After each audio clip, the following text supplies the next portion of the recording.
One of the exercises that we give our clients, and it's actually in our vision workbook, is this exercise around designing the ideal day. And when I say the ideal day, I'm not referring to potentially like a vacation around the world ideal day, which can be in your vision, but I'm talking about like the days that are kind of in between the travel and the other things that we live our lives.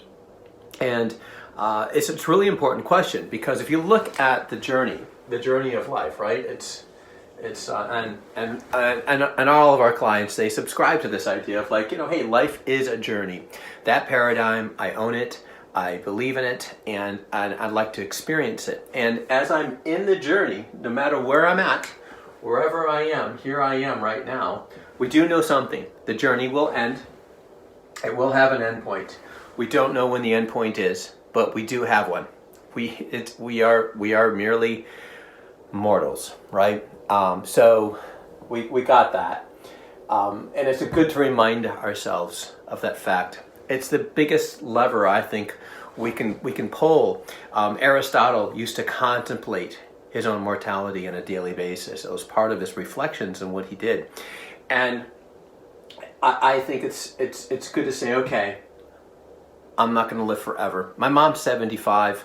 My dad died in September of last year. Her health isn't awesome. It's okay. And for me, my ideal goal is for her to have the most joy, happiness, and peace each day. That's it. We moved her into a retirement community, and she's loving the social aspects and the enrichment she gets. Right, every day is happiness and joy. So we've created this environment where she has the ability to enjoy each day, right? The ideal day. She can live her ideal day, day to day. And for us, what's your ideal day look like? Now, if you're still in your business or working on your business, then that's part of it. If you're transitioning out of your business, then that's part of it. If you're just transitioned out of your business and now you're looking to do what's next, that's part of it. So like, what is that? These days in between, right? The day-to-day, the Monday, Tuesday, Wednesday, Thursday, Friday, those 5 days of the week. When do you want to get up?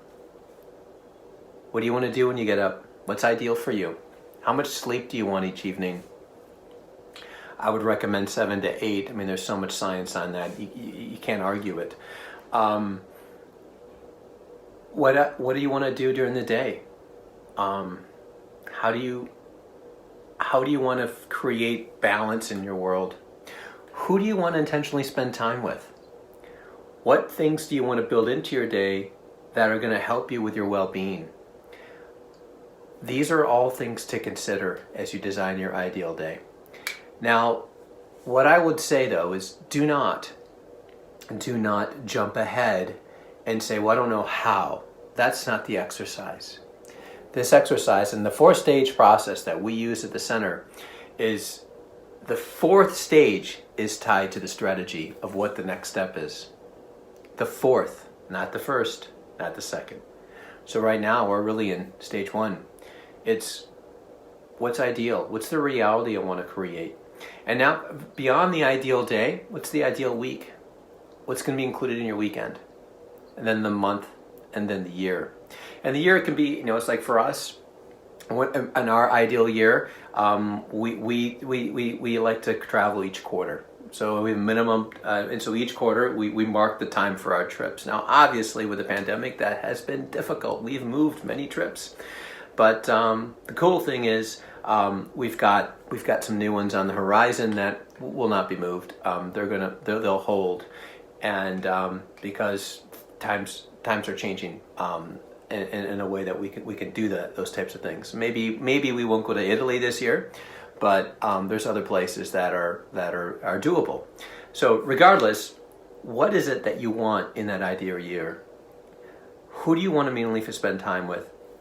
One of the other perspectives outside of life as a journey is this paradigm is that life is really built of memories.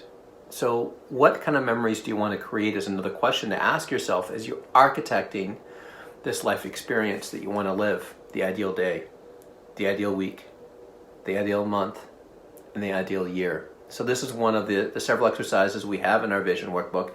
But I would encourage you to sit down and take a notepad and write this out and ask yourself, okay, once you get that defined, then you can check in and where I'm at against it, which is really getting into stage 2, which we'll cover another time. So good luck with this exercise. Please feel free to reach out to myself or my team. My email is chris@chrisyonker.com, and I'd be happy to answer any questions on this exercise. Your life is important. You deserve to be happy, to have joy, to have peace, and to be a loving human being. So intentionally design a great life and live it that way. I'm Chris Yonker. Thanks for watching.